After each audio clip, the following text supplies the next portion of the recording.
Hey there, what's happening? How are you, my man?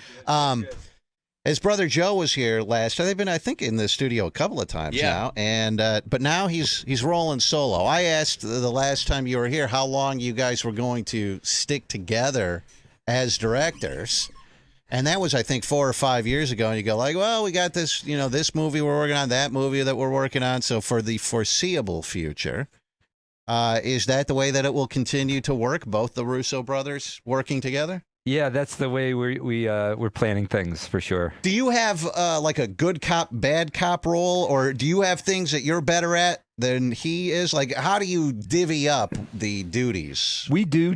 We will use good cop, bad cop occasionally. We generally, like, there's not one of us that's the bad cop. We'll sort of take turns being the bad cop when we need to. But we don't really divide duties. Our process is we kind of like both of our brains on everything. And we always say that there's this thing called the mastermind principle, where two minds aren't doubly better than one, they're exponentially better than one. And that's kind of our process. We sort of have a nonstop dialogue, point, counterpoint, and that's how we saw through everything we're trying to do.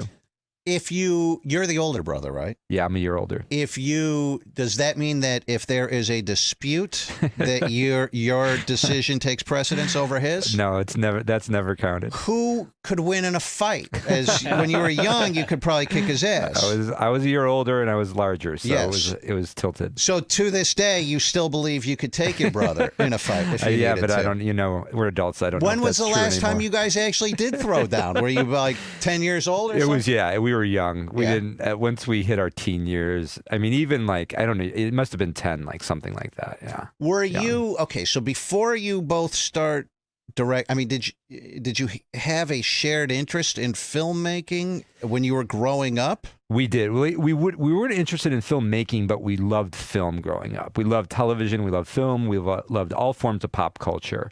And making movies was never on the radar in any way. It just seemed a million miles away. It just didn't seem tangible. We didn't have anything around us sort of telling us that was something you can actually do. You grew up in this area, not Hollywood, right? Yeah, I grew up on the east side of Cleveland. And it wasn't until our early 20s where we still had this passion for film. And then a movie came out called El Mariachi by Robert Rodriguez. And he wrote a book about how he made the film, and he claimed that he made the movie for $7,000. And we read that book and we're like, a light bulb went off. And you fell for that. Yeah, we fell for it. Exactly. Fell for that $7,000. Exactly. It's a good story when they tell you they made a movie for $7,000. They didn't make that movie for $7,000. But sometimes you just have to go on that belief, and then figure out how to get through the hardcore reality later. So that inspired you. Yeah. And you guys thought, okay, we love movies. Maybe we could make a movie. Exactly. And then you do what to make your first one? What do you do? How do you do it? Well, we just started, we began the process by, we were our approach to filmmaking, film was always very academic, right? So we started by reading books about filmmaking. That was our beginning. Then we started, and this is before digital. It's a very different time, right? It was a much more expensive process to make movies. You needed very specialized equipment. You had to shoot on film, etc. So we began reading books, and then we started to search out anybody in Cleveland we could find that knew anything about filmmaking, starting to ask them questions, seeking help from them, etc. It was about a 3-year process. It took about 3 years to make the movie, but we eventually made a film. And that movie... You bankroll it yourselves? You get family and friends to give you money and stuff? Exactly. And part of the reason it took us 3 years to make was because we would go to work, we'd get some money, we'd shoot, we'd shut down, we'd go to work again, we'd shoot some, we'd have to keep cycling through that. Yeah. But eventually we got it made. It was a long process. But the great thing, we did a lot of it ourselves, which was amazing because it was basically our film school. We learned how to do everything because we were doing it ourselves. I mean, we rented it. These were the days where you used to cut film on what's called an old flatbed or a Steenbeck.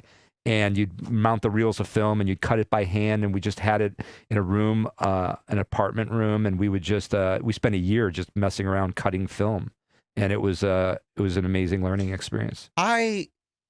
I didn't go to school to be on the radio, but I always wanted to be on the radio since I was 8 years old. And I lied, and I kind of lied to get my first job. And I would sit in my bedroom. I would practice doing this job since I was 8, making tapes. Like you see Spielberg, he made home movies when he was a kid. I guess he probably went to film school. I don't know. Who knows? But But really, if you're motivated, I sort of believe that the hands-on, self-taught, I think, is usually better than going to a school and learning how to do something. Did you go to film school ever? We did have a brief stint in film school after we made that movie because we didn't know what to do. So we'd made that movie in Cleveland and we're like, now what do we do? Do we move to New York or LA and get jobs? Do we go to film school? Like, how do we move forward and figure out what to do with a movie now that you've made one? And that's when film school made a little sense for us because we're like, we need money still. So there's student loans. So let's get to film school, get some student loans, finish our movie, and keep moving forward. And that's what we did. So we spent about a year in film school. And then during that year, we got our movie done and it started making the festival circuit. And we got some interest in our movie. And at that point, we dropped out of film school. And you realized that all the stuff I'm learning in film school, I've actually sort of done this already. I mean, we're working on our own film. And I mean, I believe, like I said, hands-on is really, because you make so many mistakes doing it too. No, it's a craft. It's a craft, right? Yeah. It's a craft. Like what we do is a craft, and you do not need a degree for any, like what you do, what we do. There's no requirement for any kind of educational background whatsoever. It's literally about what your work. How do you do your work? Yeah. And whether or not your work is good and whether or not people like it. That's all it is. So it's a craft. We always analogize it to, like, if you want to be a good carpenter, you got to make a lot of tables. That's how you get good, right? So it's like you were just saying, sitting in your bedroom, practicing over and over again. Any sort of way you can find to learn and do, and that's what makes you good at what you're doing. The last time that you were here in the studio, you had done, I guess, a couple of Captain America movies, one or two. I mean, it was a while since you've been here. You now have, to your directing credit, the highest grossing movie of all time. Yeah. Could you have predicted that? No, I don't. I mean, look, we knew, Joe and I, when we grew up, we sort of had a split personality as filmmakers. We loved art house fare. We would go to the Cleveland Cinematheque all the time, watch foreign films, old films. We loved global cinema. And then but we also loved the big releases that everybody else loved, right? So we had this sort of dual identity as like sort of, we had like an edgy indie side to us, but also we had this desire to want to communicate, universally with people in these movies that like are touchstones for all of us in terms of our experience and how we connect to one another. So I knew, and we started off our career more on the indie side, in the weirder stuff that didn't have huge audiences, but was fun and fulfilling and had the audiences that it did have were passionate, right? But we always knew, I think, that at some point we would get to big sort of classic Hollywood storytelling. We didn't know how we were going to get there or when we were going to get there. And we didn't know it was going to end up being in a Captain America movie initially, but that's the road it took. And so it felt very right to us to finally be able to tell stories like that. Mm-hmm. Yeah. The other, we talked about the first time that you guys were in here, was how do you take a story like these comic book movies? These are huge. You have to sort of reinvent the wheel, I would think, and because the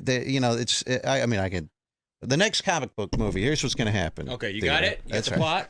There's going to be some bad guy from another planet, and he wants to destroy the Earth. Okay. He had a bad upbringing as a child or something like that. Father issues? Wants to destroy the Earth. That's right. So he comes, and now there's one guy or girl now, you have to be politically correct, and they're going to fight. They're going to throw a few jokes out, and then at the end, the world will be saved. That's pretty much the plot of all of them. I can see the trailer. Yeah. So do you have to think about how you can make this interesting for an audience, because they have essentially seen not the same movie, but the plot, they know how it's going to go. Yeah, and very much so. And I think that's actually what I was talking about with our indie sensibilities. We have kind of a subversive vein in us, and we like to deconstruct things.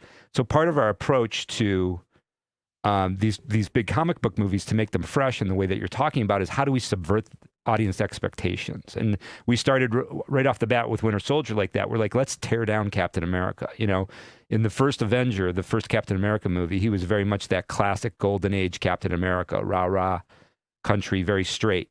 And we're like, well, how do we break that guy? That was our job. That's what we wanted to do in that second movie, like tear him down to like Rocky. It's like, how do you beat on this guy emotionally and physically until you get him to the breaking point? And that's the only place where this character is possibly interesting to us. So that was our approach there. And if you look at our road through the MCU, in our next movie, Captain America: Civil War, we ended up breaking up the Avengers, and destroying the relationship between the two lead Avengers, Tony Stark and Steve Rogers. In Infinity War, we ended up killing half of all living things, and then in Endgame, we ended up sort of killing the most popular character in Black Widow as well. So we like to sort of, and that, there's a lot of comic fans that are like, they want those characters to live forever, but that's not the right choice. So like the reason why those characters have meaning and resonance to people is because they have real stakes. They have real emotional stakes and they have real physical stakes, and they can die. And if they don't die, you never fulfill that promise of that vulnerability and that relatability. So our approach has been, how do you subvert all those expectations that you're bringing up there? While you're playing within a genre and there's those genre expectations, but how do you push against that and surprise people?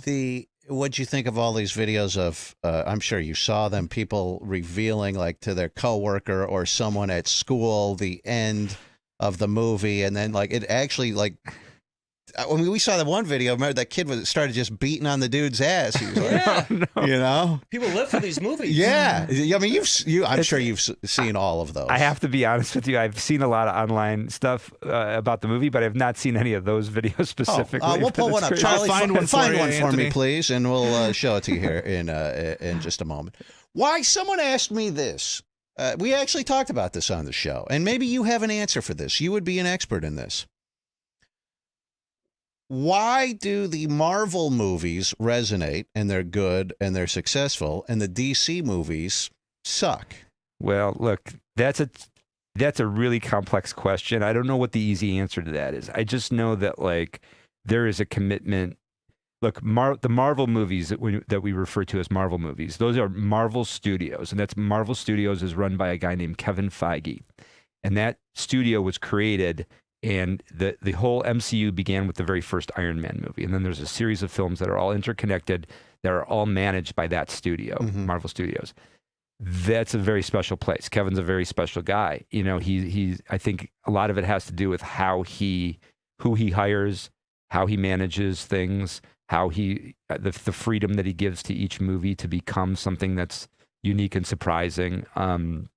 And his involvement, he has great taste in terms of like what audiences will like. So I think if you want to look at there's a lot of ways you can approach that question, but I think one of the ways you can approach it is simply Marvel Studios and Kevin Feige. So if whoever has the DC stuff or DC themselves, if they said they come to you and your brother and they go, you are now number 2 as far as box office gross movies go, you and your brother are in number 2 behind Steven Spielberg, which is, I mean, that's insane, right? Yeah, it's insane. Yeah, it's like I just like goes in one ear out the other. I can't even process it.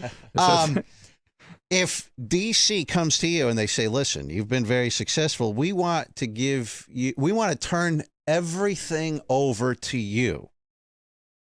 What do you do? What's the first step? How do you make that work? How do you take them to the level of success that Marvel How do you make Batman cool again? Here's what we do. We would get our collaborators, Chris Marcus and Steve McFeely, and who wrote all the Marvel movies that we did, and we would lock ourselves in a room for about 5 months, just spend 5 months beating up everything, beating up every character, beating up every storyline, trying to tear everything apart, sort of doing deep dives back into the comics to try to find like gold that was missed. And, we would, that would be that's basically our process with the Marvel movies. It's like a very rigorous process of thinking about what we can do with these characters, what we can do with these stories, and how do we surprise ourselves? Because we need to surprise the audience. So like, how do we come up with ideas that, after months and months of experimenting in a room with story and pitching each other ideas, how do we come up with ideas that we would have never imagined when we started the process? When you make a movie like an Avengers movie, and there are so many actors and big actors and personalities on that, is it difficult to manage? I mean, we've all heard stories of Hollywood stars and egos and things like that. Now, I know what you're going to tell me because this is what every director. No, everyone is great to work with. We never. How'd you know? Yeah. That is not true. We know it's not true. It can't possibly be true. Is it more challenging, you think, when you put that number of people and there are so many, and all those people, it's not that they're dicks necessarily. They have other projects and commitments and things going on. And I mean, it's very chaotic when you have a super large cast like that of big stars. Is it more challenging? And what's the worst thing that's come out of that? Well, it is complicated and challenging because the sheer number of actors is staggering. I mean, and you really can't look at another movie that's done anything like that on that scale with that number of characters and actors. But I'll tell you this, oddly enough, and I'm not saying this just to, sort of like whitewash everything, but it actually made things easier because the actors themselves know that, like, the more actors involved, the smaller piece of the pie that they're carrying, right? So they know they have to be more collaborative. They know that, like, when they show up on set that day, it's not about them, it's about 8 other people as well. So it actually made everybody very focused, very much, even more on time than usual. Very, very giving everybody their space to work. It was really impressive to see. I think all the actors at the end of the day, they love the characters they're playing. They love those movies. We have a great working relationship with them. So they're happy. They're really happy. And yeah, they're showing up and they're just trying to give everybody the space to do the best job they can. I don't, when we're on vacation, I don't listen to the show. I don't like watching our show. I don't, because I will critique. If I were to watch this interview, I'd go, why didn't I ask him this? That was so stupid. It was right there. It was so just easy for, when you, any of these movies that you've made, is there something that bugs you about any of them that you're unhappy with? I would say, yeah, you're never finished with the movie and they totally tear it out of your hands, right? Because they have to put it in the theaters, basically. So yeah, there's always, like, if they didn't tear it out of your hands, you'd keep working on it forever. You'd never be done working on it. So I think while part of me is like dissatisfied at that moment where we have to stop working on it, I also go through a transition where it's just like, well, you have to leave the movie at some point, and then I just leave the movie, and that's it. It's going to exist like that forever, and that's the end of the story. Is there anything you can point to in any of these movies where you can say, I don't like that. I don't like the way that came out? No, because I guess maybe a few things, but this goes back to, like, the whitewashing. Give me one. Give me one thing you don't like. I will say this, okay? In the climax of Winter Soldier, this was our first big Marvel movie. And it was the first time we were dealing with visual effects at that scale before. We'd never worked with visual effects. It's a very complicated process. It requires a lot of pre-planning in order to create those, months and months of work to create those visual effects. So I do feel like my brother and I were a little bit behind the ball for the climax of that movie, which is the big battle that involved the helicarrier over DC and all that. It was some of those shots. And again, this is no discredit to anybody involved, but I was never totally happy with some of the way those shots worked in that climax because we didn't get ahead of it enough, Joe and I. Now, after that... You didn't have the experience. Yeah, we didn't have the experience to know, we have to figure this out months ago in order to have this how we want it now.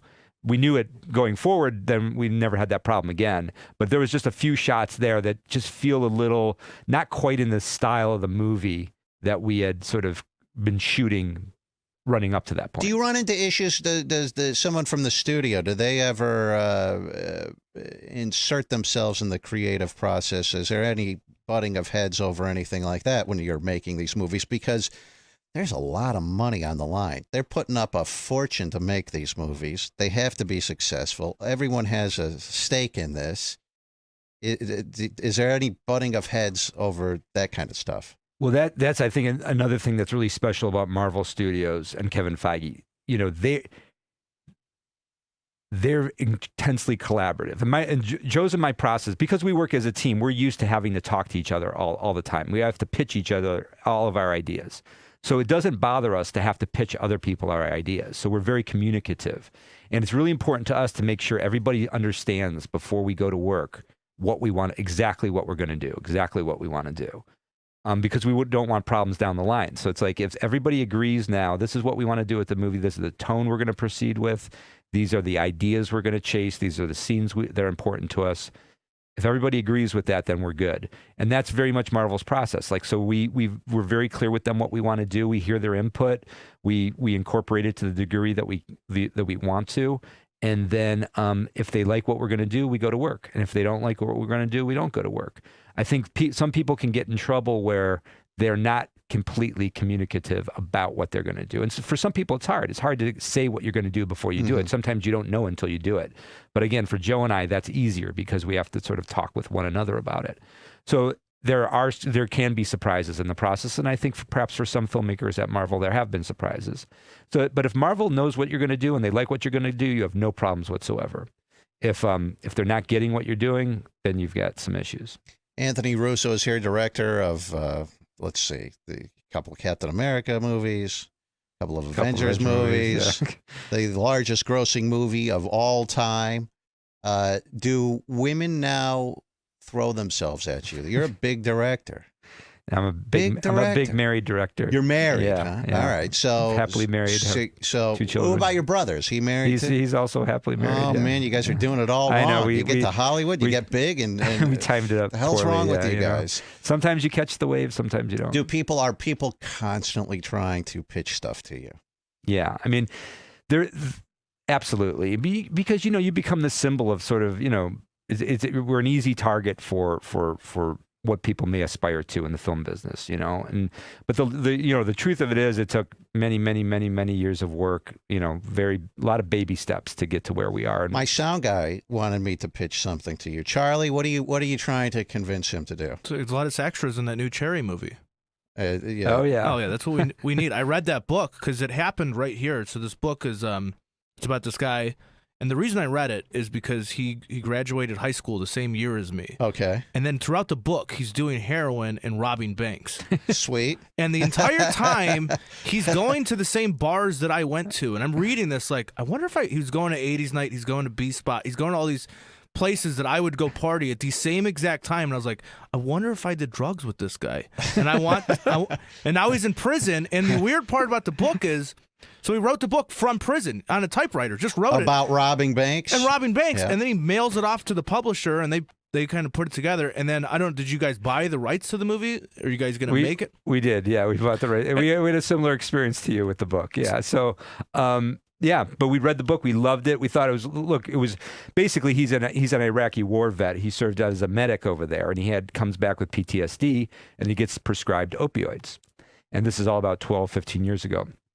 And that snowballs into a heroin addiction into the story that you were just telling. Now, was he robbing banks in order to support this opiate addiction? Exactly. Okay. Yeah, that's what happened. Is he like a millionaire in prison right now?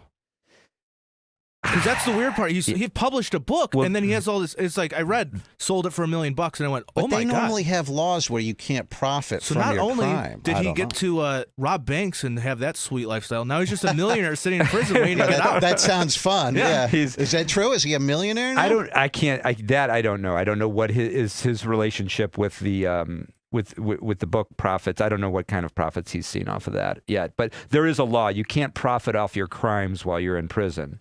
And so he was very clear, even though his book reads like a memoir in many ways, he makes it very clear that it's a novel. He says that in the opening of the book because he has to premise it as being completely fictionalized. And by the way, I do think some of the book is fictionalized, even though it is very grounded in real life experiences and things that he did do. So you read this book. Yeah. You and your brother read this book. Yep. And how long ago? Oh, man, maybe a little over a year and a half ago, I think, yeah. Now, do people say, hey, you should read this, or are you always on the hunt for things that you might be able to turn into a movie? We're always on the hunt, and people know what our tastes are and what we're interested in. And so, yeah, I can't remember who exactly, but somebody was like, oh, I think you guys are going to like this book. Now, so you're going to make that? You're going to direct this movie? Yeah, we're going to direct it this fall. So our extra scene would be this. Us on the radio? I'm pitching it, all right? I see. So, he's driving the car robbing banks, and then here's my tryout. Man, did you guys, and it's just on the radio. He's listening to the radio. Oh, so he's listening to the radio. Is he just robbed a bank? Or he just robbed one. We were just robbed the bank. And I'm okay, yeah. Hey, Rover, did you hear about that guy robbing all those banks? No, what happened, Charlie? Tell me about it. He's just robbing a lot of banks. And just you use that in the movie. This is an excellent pitch, by the way. And then he realizes the heat's on. He's like, oh, man, they've kind of found out about me. Once he hears it on the radio. You can use that clip right there if you want. We are gonna come back. License that from me. We're gonna come back to you guys. We're gonna get a clip from you for that. Well, this sounds much different than a comic book movie. Yeah, and look, we for the past 7 years we've been making those Marvel movies. We made 4 movies in 7 years, and that was among the best experiences of our lives. So, but it's good to change gear. So we're gonna do a small movie. Look, we can get a lot of things made now because we've been successful. Yeah. So, and this is a hard movie to get made. There's not a lot of people that want to watch a movie about opioid addiction. But it's an important story to tell. It's very timely. We have a strong personal connection to it. And we're just going to use our clout now to get something like that made. And we're going to make it in a way where audiences want to see it. Do you sort of have a chip on your shoulder because you're number 2 on the all-time highest box office gross movies behind Spielberg?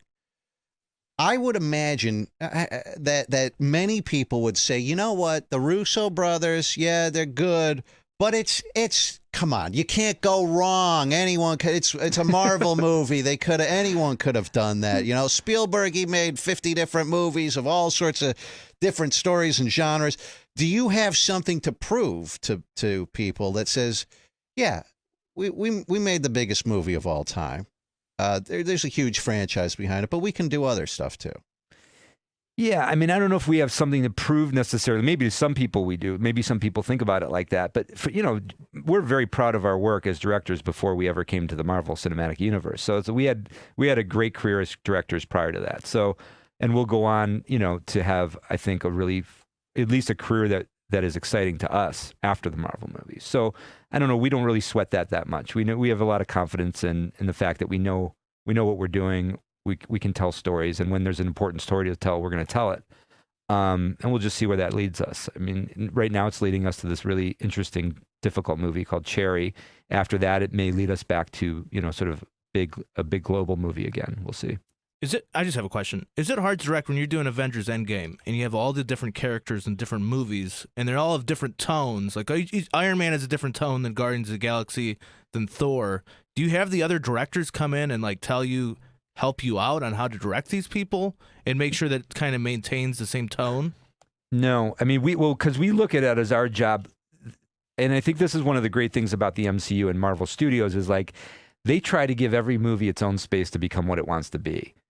Because they know that's the way they maintain freshness and originality, and where people are going to keep coming back. Because you're not serving chocolate ice cream every time. So we look at all the movies that have been made, and we understand what's been done with those movies, where those characters have gone, what the tone of those movies is. But we want to give audiences a new experience. We don't want to give you the same experience. Thor is very different in Endgame than you've ever seen him before. And Captain America was very different in Winter Soldier than you had seen him before. Tony Stark was very different in Civil War than you'd ever seen him before. He was the antagonist, So you want to bring new versions of these characters to the table every time out. You want to play with the tone. You want to push people into different tonal zones. That's the way you keep exploring the characters in a fresh way, and that's the way you keep the storytelling unfolding in surprising ways. So we've always thought of ourselves as kind of like mad scientists. We like to mix tones and styles and genres, and we sort of see what we come up with. We think that's a great recipe for originality and fun. Let's talk movie business here for a minute. Anthony Russo is here with us.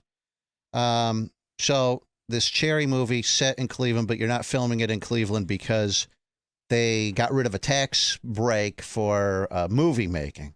Yeah.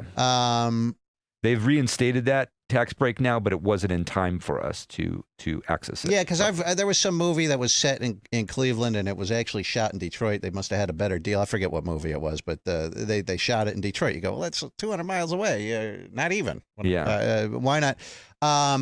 How important is that kind of stuff? If you're making a movie, how important is it that you get those tax breaks or that the local governments, I mean, does it does it hurt the economy here locally or in the state if they don't have those things? Should they have those things? Some people go, hey, these movies are making a bunch of money. Why are we giving them any sort of break? It's a really tough argument. I see both sides of the argument. Look, for self-interested reasons, I do believe that there is an upside to those tax incentives.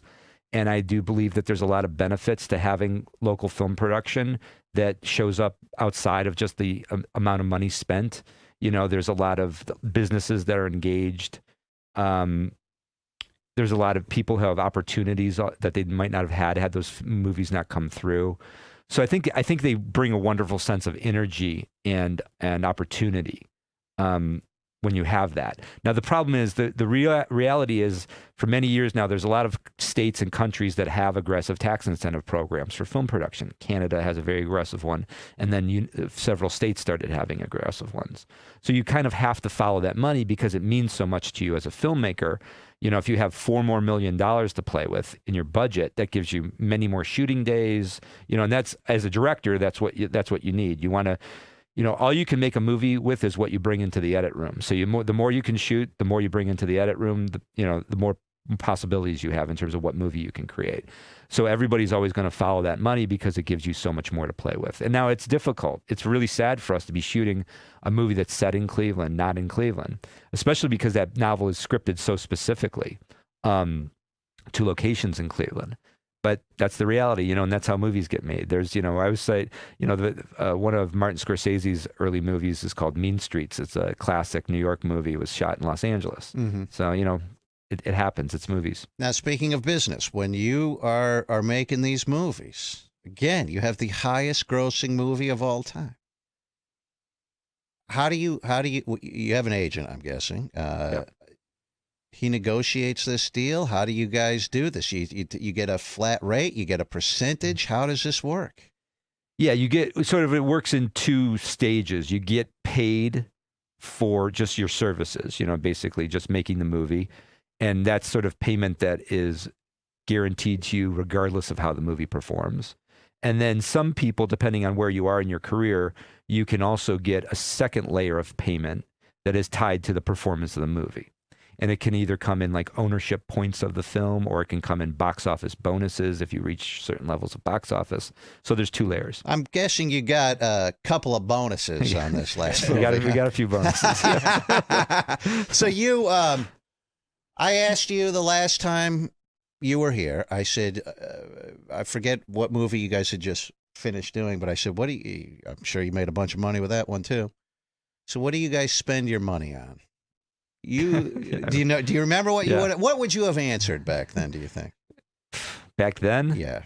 Probably 4 or 5 years ago. What are you spending a bunch of money on back then? I mean, literally at that point, you're just trying to maintain your life because these movies are such a tsunami in your personal life. And it's hard to maintain a family life. Yeah, how does your wife put up with this? Because you're working, I'm guessing people don't realize this. They see you maybe on the red carpet of a movie or doing an interview like this. But I'm guessing you're working 15, 16-hour days for a year. For a long time. I'll tell you this. There was a period between shooting Civil War, Infinity War, and Endgame. There's a 4-year run there that kind of encompasses the production period and whatnot for those movies.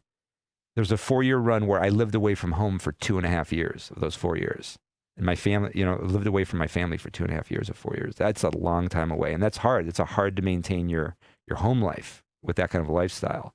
But that's really the challenge, to be honest with you. It's like you have to be very mobile. You have to be able to fly home as much as possible. You have to be able to make sure that your spouse who's at home working and taking care of your children, that they're well supported. So that's basically it. It's just how do you support a lifestyle that allows you to be gone and be mobile and be working all the time. You said you spent a bunch of money on motorcycles, you told me. Yeah, that's true.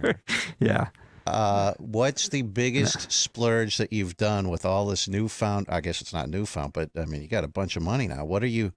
What's the biggest thing you splurge on? Was it jewelry? Is it cars? Is it homes? I just bought a new house. A new house. So, yeah. Yeah, that's what you did with that that little bonus check that you got. Post Endgame house. So when is this Cherry movie? When do you start production on that? When will that come out? Well, we don't know when it'll come out. It is an indie movie, so we don't have any sort of distribution. This is the exact opposite of what you've been doing for the past few. I mean, an indie movie. This is going. Yeah, exact opposite. Literally the exact opposite way. But we do start shooting in early October. So who films? Do you fund this? Who puts up the money for this? Well, we again off of the success of the Marvel movies, my brother and I were able to found our own studio. It's called Agbo Studios. We started about 1.5 years ago or so. And it's a very well-financed studio. We have the ability to actually greenlight and finance our own movies. We don't finance all of our own movies, but we can. But for a lot of our films, we will seek co-producers and co-financiers on them. So yeah, so that's basically it. So we went out and we found some people to participate in this movie with us financially, and we've got the money in place. We're ready to go. Are you still going to do more Marvel movies for them? We love Marvel. We have an amazing relationship with them, and the road with them has been fantastic. So I wouldn't be surprised if we do more work with them at some point. But at this current moment, we don't have any plans to. All right. So by the way, Anthony, you were here. I think you were doing something. You guys are like on a tour. So like, what is the tour that you're doing? Just to promote that the movie Avengers Endgame is out on Blu-ray now? That's pretty much it. I mean, Disney just wanted to take a moment because the theatrical run was so large and such a success. They wanted to take a little moment to do a tour that was basically a thank you to the fans tour. So we have about 12 cities. People who have participated in the movie are traveling around. And we're just doing various fan events in different cities at this moment where the movie is transitioning from theatrical to home release. Didn't you change the end of the movie and put it back in theaters or something? Didn't you guys do that? We added a little something. No, we didn't change the end of the movie, but we added a little something. So you add something. Yeah. You get all the people to go back. Is that what puts you over the edge to be the highest grossing movie of all time? It kept the movie going for a little longer, yeah, and it did get us over the edge, yeah. But Avatar had re-releases as well, so it was a lot of these movies that sort of have this massive box office have had several releases in the theaters. If you were to look at a film director that you say is, I think the general public who is not in the art of movie making, most people don't know how movies are made. They like movies, but they don't necessarily appreciate the process of it. Everyone knows Steven Spielberg because he's like, in our time, the most famous director, I would say. Yeah. If you were to pick who you look up to, who do you think is the best director? The best director? Best director. I know you and your brother are. You'd pick your brother, and he would pick you. I understand. The best living director. Best living director. Best guy making or girl making movies right now. Well, it's really look at. There's so many directors I admire. It's hard to pick, but if I had to pick one living director that I most admire, it would be Martin Scorsese. I feel like I've learned the most from Martin Scorsese movies about how to make movies, and also I've loved his movies just on a purely emotional level. So I'd probably go with him. And you've met him, I'm assuming? Never met him. Never met him? No. I would think all of you Hollywood people just hobnob with each other and hang out.